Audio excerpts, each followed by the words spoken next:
Hello, English learners. Welcome back to English Pod. My name is Marco. And I'm Erica. And today we're bringing you part 2 of the presidential farewell speech of President Eisenhower. That's right. So we saw in a previous lesson the beginning of this speech. Now we're going to look towards the end of the speech. Now we must tell you as well that we did change the speech a little bit, right? We changed it a little bit to make it a little bit more comprehensible. And also, we did shorten it. The speech isn't this short. We did take out a lot of stuff. All right. So again, Marco, why are we looking at this speech? What are we learning from it? Well, in this last part of the presidential farewell speech, there are a lot of great words that are more difficult and very poetic, so you can use them in different formal circumstances or just to sound a little bit more well-spoken. Yeah. And we also, again, are going to look at some really quite difficult and challenging structures that we hope you can use maybe when you're giving a formal talk or even in your writing if you want to sound quite professional. Okay, very good. So why don't we listen to the dialogue for the first time? Let's listen how President Eisenhower says goodbye, and then we'll come back and look at the words.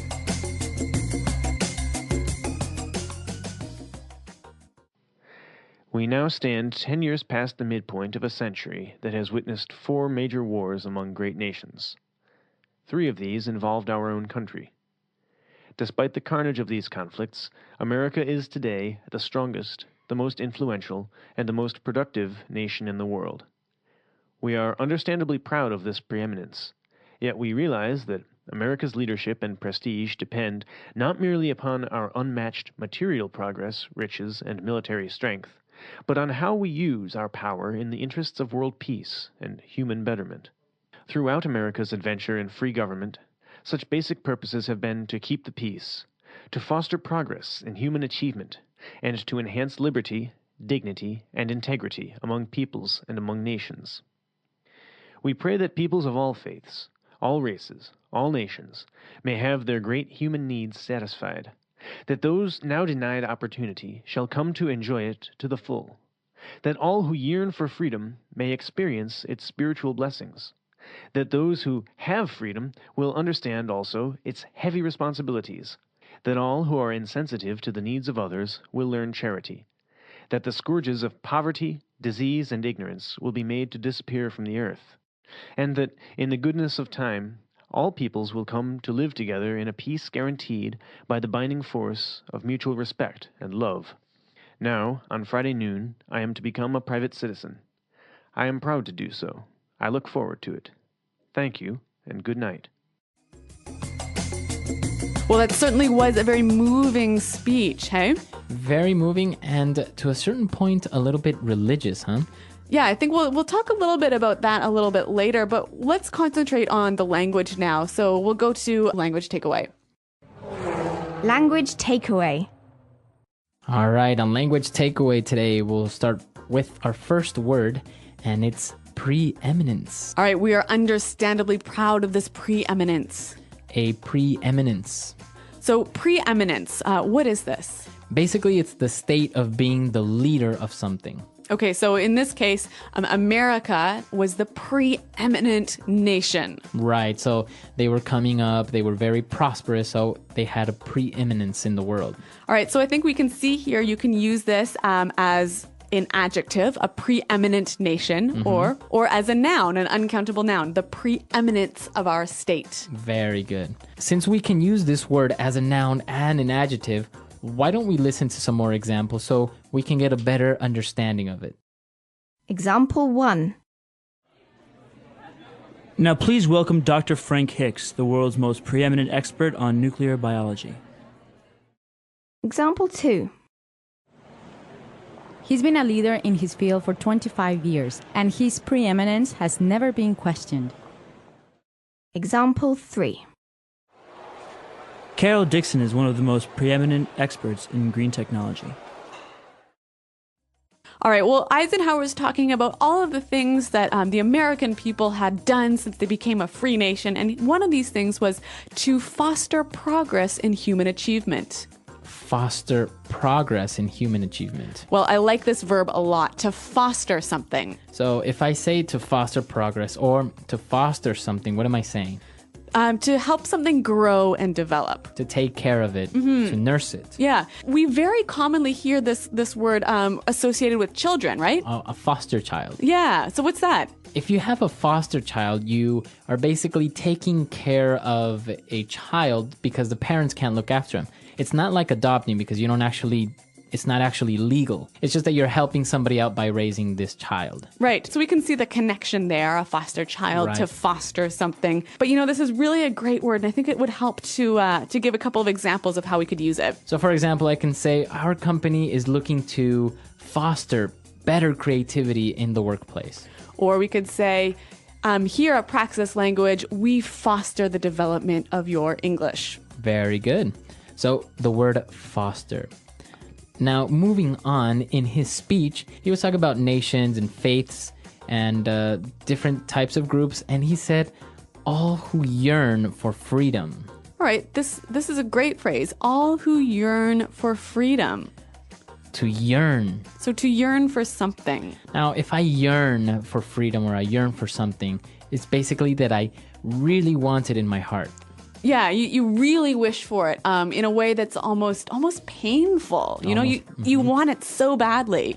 Now, you wouldn't say like, I'm yearning for ice cream, would you? No, unless you were locked up in prison and hadn't had ice cream for 55 years. Exactly. So it's usually related to something that's very difficult to get or something like freedom or yearning for... That's really important. Exactly. Something very important. And now for our last word, President Eisenhower was talking about charity, he was talking about freedom, and he mentioned the scourges of poverty. Okay, so scourges. The scourges of poverty.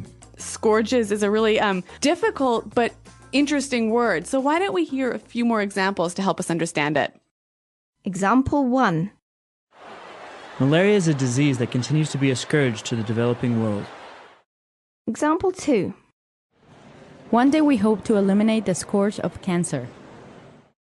Example 3. NATO promises to wipe out the scourge of terrorism.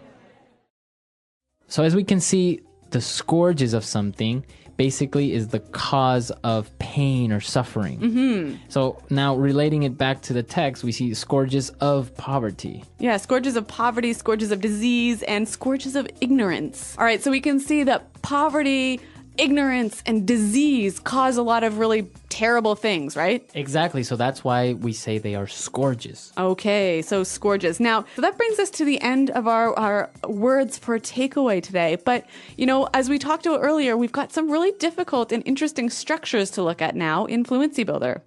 Fluency Builder. Okay, so in Fluency Builder, we'll start off with the very first sentence of the paragraph. When he said, we now stand 10 years past the midpoint of a century. Okay, so I love this phrase. We now stand 10 years past the midpoint of the century.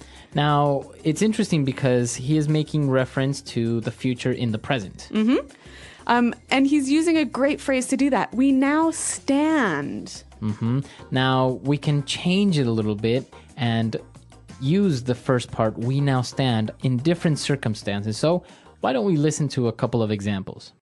Example 1. We now stand before you to declare our love and be united in marriage. Example 2. I stand before this court and declare my innocence. Example 3.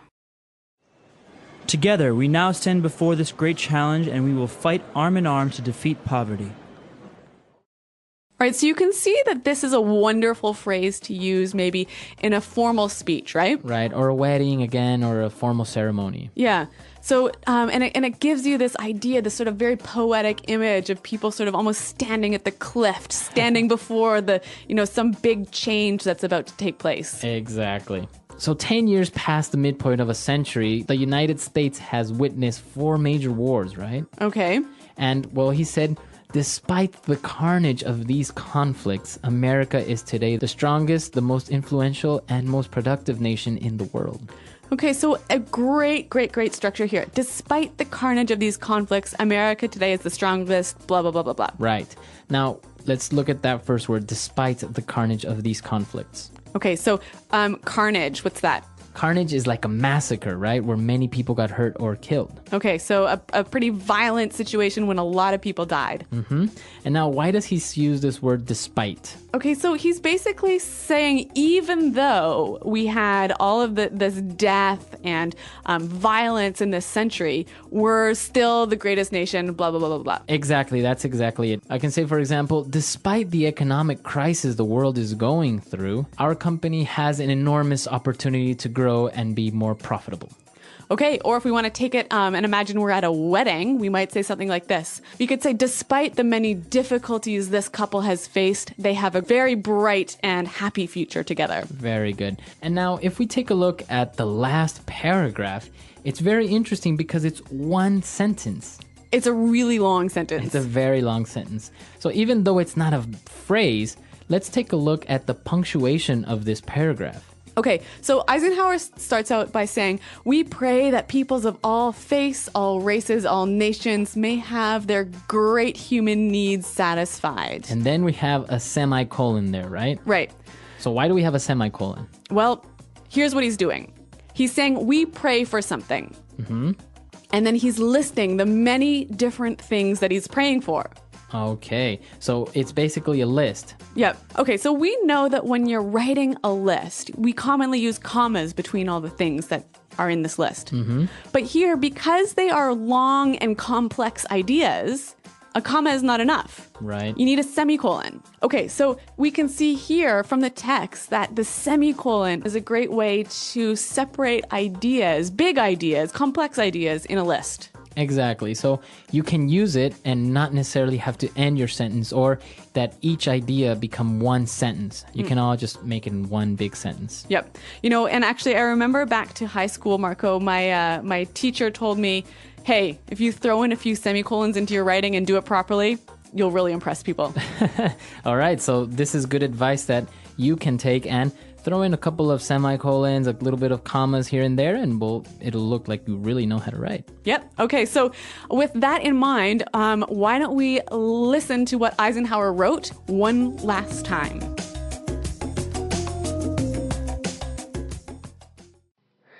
We now stand 10 years past the midpoint of a century that has witnessed 4 major wars among great nations. 3 of these involved our own country. Despite the carnage of these conflicts, America is today the strongest, the most influential, and the most productive nation in the world. We are understandably proud of this preeminence, yet we realize that America's leadership and prestige depend not merely upon our unmatched material progress, riches, and military strength, but on how we use our power in the interests of world peace and human betterment. Throughout America's adventure in free government, such basic purposes have been to keep the peace, to foster progress in human achievement, and to enhance liberty, dignity, and integrity among peoples and among nations. We pray that peoples of all faiths, all races, all nations, may have their great human needs satisfied, that those now denied opportunity shall come to enjoy it to the full, that all who yearn for freedom may experience its spiritual blessings, that those who have freedom will understand also its heavy responsibilities, that all who are insensitive to the needs of others will learn charity, that the scourges of poverty, disease, and ignorance will be made to disappear from the earth, and that, in the goodness of time, all peoples will come to live together in a peace guaranteed by the binding force of mutual respect and love. Now, on Friday noon, I am to become a private citizen. I am proud to do so. I look forward to it. Thank you, and good night.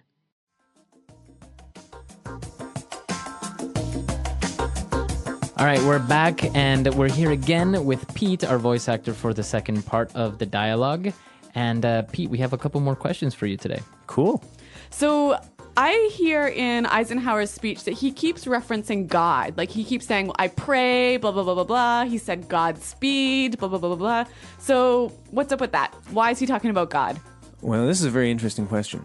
Traditionally, America has had a really clear boundary between church and state, and you'll hear a lot of rhetoric these days that says, we're a Christian nation and we were founded as a Christian nation. Well, that's baloney.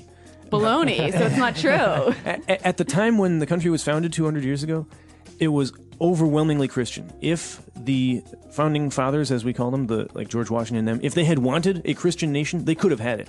They explicitly did not.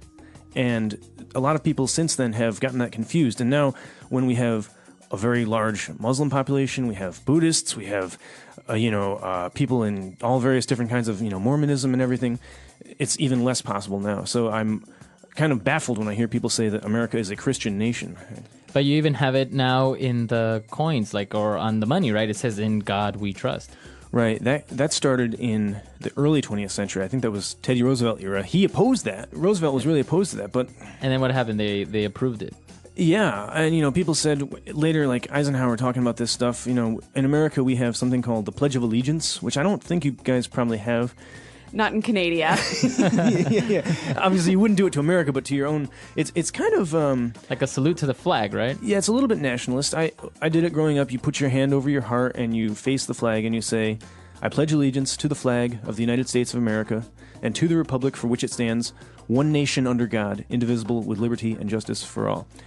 That part about one nation under God, that was added in the 50s as a kind of a way of showing that America is not, quote-unquote, a godless communist country. Wow. Yeah, because communism teaches, no religion, and so they make sure we're not communists, Okay, but we don't think that, right? Yeah, I mean, I'm all about tolerance, so I think that's kind of absurd. Okay, so what I think is really interesting, though, is that every political speech, every time a political leader has to say something publicly, he'll always quote God, right? Right, and they'll often end a speech with, "Thank you" and "God bless America" or something. Yeah. Exactly. Which, for me as a Canadian is really strange. Like, if a Canadian president said, "God bless Canada," no one would know what to do. Like, yeah. I don't know. Anyway. I had an ex-girlfriend who was British, and she, Tony Blair started with that a couple times. He said, "And God bless us all" or something, and she was just put off by it, and she was like, "The Brits will never take this," and they didn't. Yeah, no one was impressed. All right, well, an interesting feature of American history, politics, and society. So Thanks for that insight, Pete. Cool, my pleasure. Yeah, and if you guys have any comments or any suggestions about this lesson or any upcoming lessons, just let us know. Or American politics in general. Cool, I'll try to stop in on the forum and see if I can answer a question or two. That would be awesome. So visit us at englishpod.com, and Marco, myself, and Pete are around to answer your questions. All right, we'll see you guys there. Thanks for downloading, and goodbye. Bye.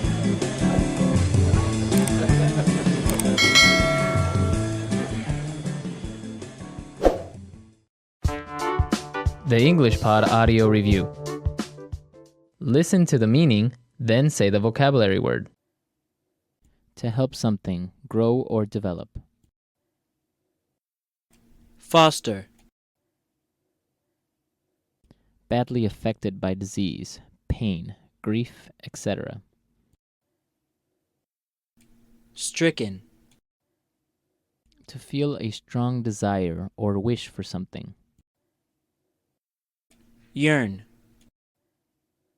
In U.S. politics, a member or supporter of the Democratic Party, the more liberal of the two main political parties in the U.S. Democrat. More important, skillful, or successful than other. Preeminence. Belonging to the Republican Party, the more conservative of the two main political parties in the U.S. Republican. Someone or something that causes a great amount of trouble. Scourge. In the U.S., the wife of the president-elect. First Lady.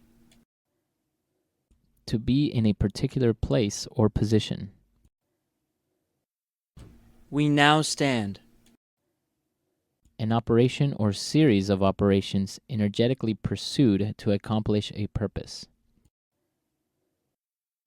Campaign. Let's try that faster. In the U.S., the wife of the president-elect. First Lady. To be in a particular place or position. We now stand. belonging to the Republican Party, the more conservative of the two main political parties in the U.S. Republican. Badly affected by disease, pain, grief, etc. Stricken. To help something grow or develop. Foster. To feel a strong desire or wish for something. Yearn. An operation or series of operations energetically pursued to accomplish a purpose. Campaign. More important, skillful, or successful than other. Preeminence. Someone or something that causes a great amount of trouble. Scourge. In U.S. politics, a member or supporter of the Democratic Party, the more liberal of the two main political parties in the U.S. Democrat. Now say the word and hear it in a sentence. We now stand.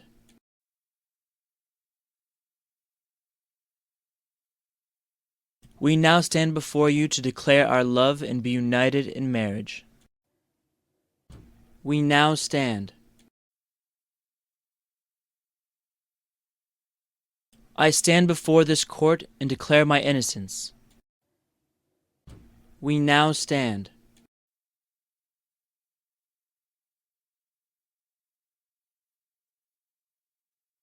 Together, we now stand before this great challenge, and we will fight it arm in arm to defeat poverty. Yearn.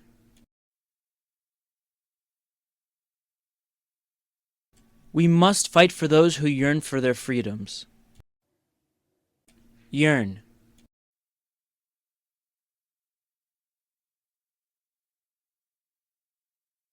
In the paths of all great men, you will find a yearning to learn and to succeed. Yearn.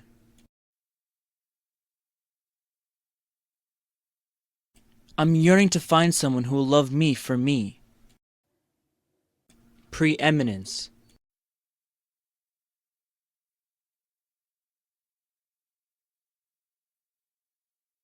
Now, please welcome Dr. Frank Hicks, the world's most preeminent expert on nuclear biology. Preeminence.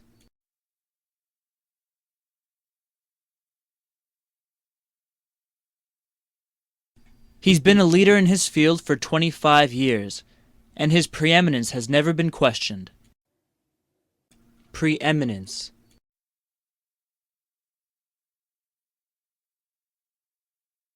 Carol Dixon is one of the most preeminent experts in green technology.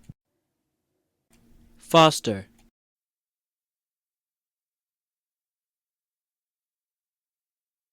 It is our creed to foster and maintain a spirit of fraternity. Foster.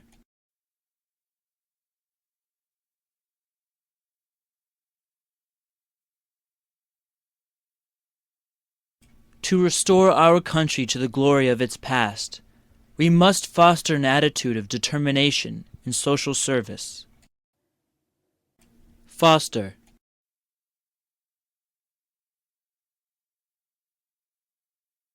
Unsanitary conditions help foster the spread of disease.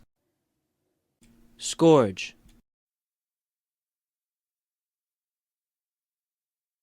One day we hope to eliminate the scourge of cancer. Scourge.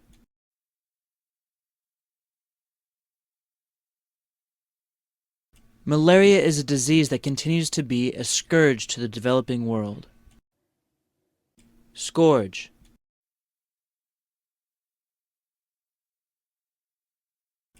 NATO promises to wipe out the scourge of terrorism.